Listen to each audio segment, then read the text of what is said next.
How to fix can't download apps from App Store.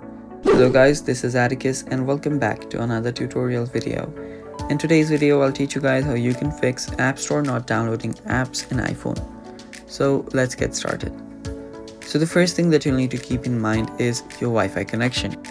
Now your Wi-Fi, if it's unstable or if there is no internet, can affect your downloading on App Store. So make sure that you have a really stable internet connection.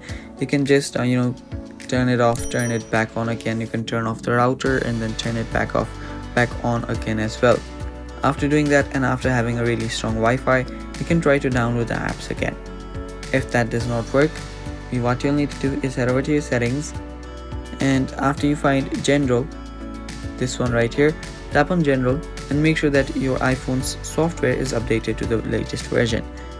After you do that, you can then just scroll down on your settings and there you should find screen time. Tap on it and scroll down and search for content and privacy restrictions.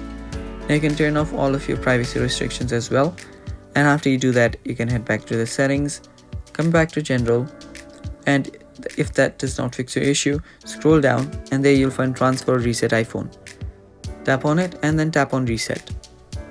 Now reset all of your settings, and after the reset is done, log into your Apple ID again at the App Store and then download the app. And that's basically how you do it, guys. Thanks for watching. Stay tuned for more, and bye bye.